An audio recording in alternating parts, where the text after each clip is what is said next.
Hello. Did you miss me? But honestly, it's good to be back. I've missed y'all. So let's celebrate my return with the review of The Suicide Squad. This is suicide. Well, that's kind of our thing. I'm a superhero!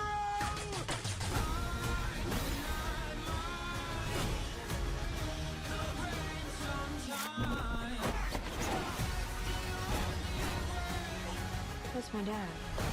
I'm gonna get you out of here alive. I'm going to get you out of here alone.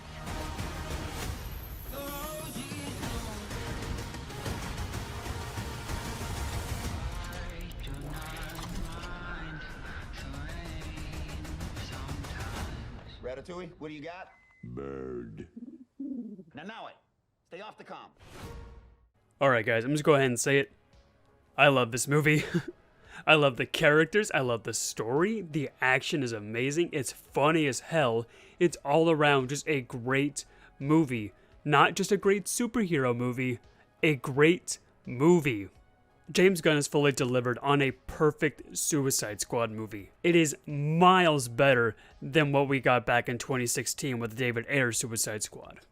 And I think I can honestly say this is the best DC movie since The Dark Knight. It is that good. I just loved it so much. The first thing that you'll notice is how stylized it is. James Gunn is no amateur when it comes to directing his movies, and this one definitely shows. It doesn't seem like a studio film, it feels like a James Gunn film. This movie actually reminded me a lot of one of James Gunn's older films, Super, which is an extremely gory movie that parodies the superhero genre. And just like Super, The Suicide Squad is really fucking gory. The Suicide Squad definitely deserves its R rating because in the first 10 minutes alone, holy shit, you need to see it for yourself because there is so much gore in this movie. Like, damn. But even though the action is amazing in this movie, it really is the story of what makes the Suicide Squad so good. Without giving too much away, the story is pretty much about the Suicide Squad heading over to Jotunheim, because apparently at this place there's this evil biological weapon hidden there and the Suicide Squad are sent to destroy it. And that's honestly all that I can say without spoiling it, because the story just keeps on giving you so many twists and turns. But what I can say is the true heart of the story is the whole team of the Suicide Squad. Each and every single one of these characters are amazingly written. They all have great chemistry together and they bounce off each other nicely, the dialogue they have is great, and they have incredibly funny banter between each other. I mean, this movie made me care about Polka Dot Man.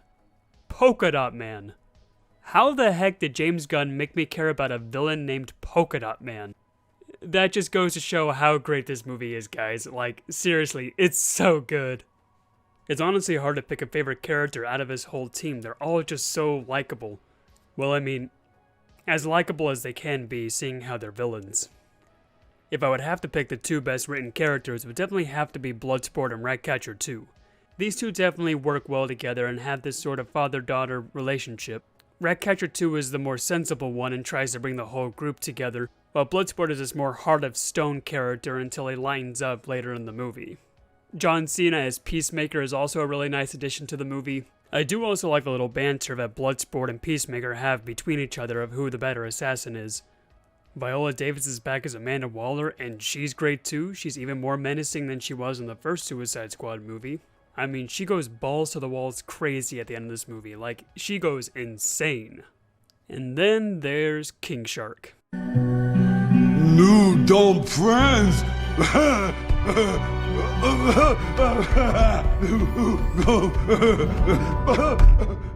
King Shark is the best boy.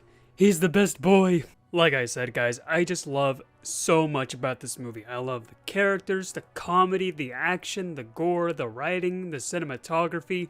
I just love so much about this movie.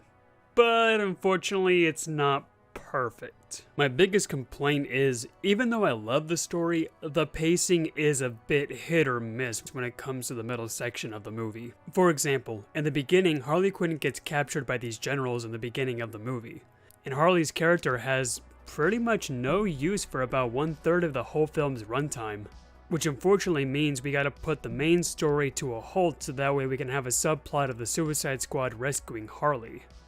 This whole subplot of Harley being captured feels pretty pointless in the whole scheme of the movie's story.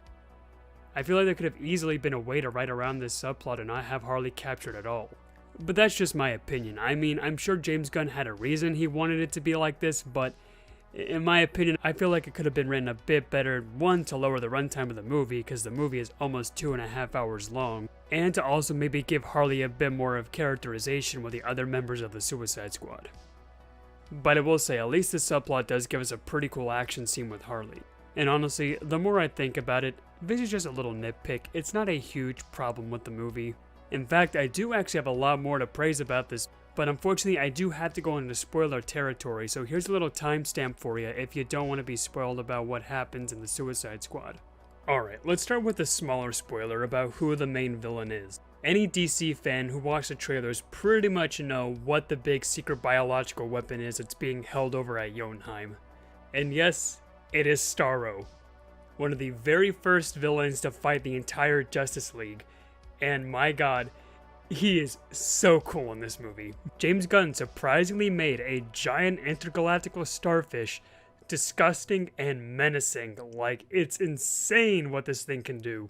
I have never seen a villain like this in a comic book movie ever, and it fits so perfectly in this movie. And I do find it funny how James Gunn was able to turn one of the most ridiculous DC monsters in comic book history into one of the most menacing characters that's been in the DCEU so far. And just seeing this group of hardened criminals attack a giant starfish adds so much personality to this movie. And one other spoiler that I do want to mention is, why do they have to kill off Captain Boomerang? Like, why? He was my favorite character in the old Suicide Squad movie. He was like the only one besides Harley Quinn that I actually enjoyed. And they killed him off in the first 5 minutes of the movie. I was so pissed when that happened. But I do understand why they did it, so that way they can cut ties with the old Suicide Squad movie and this movie. But man, I am really upset that we did lose Captain Boomerang. I was really hoping he would make it to the end. But that's just James Gunn for you, he's full of surprises. And speaking of other characters that died, you see everyone here in this one shot? Yeah, they're dead. They all die in the first 5 minutes as well. The first 5 minutes is just a complete red herring of everyone dying. It is insane how many people die in the first 10 minutes alone. Comparing to how many people die in this one compared to the old Suicide Squad movie, it is a night and day difference. I mean, people die a lot in this movie, and I mean a lot. And that's pretty much all I can say about the Suicide Squad movie. If it wasn't clear enough, I absolutely loved it. I loved almost every single thing about this movie. It's streaming right now on HBO Max, so if you have HBO Max, please watch it now. Please, please watch this now. It is just a breath of fresh air compared to other comic book movies that we have gone in the past lately. It is just so good, which is why I'm giving The Suicide Squad a 9 out of 10.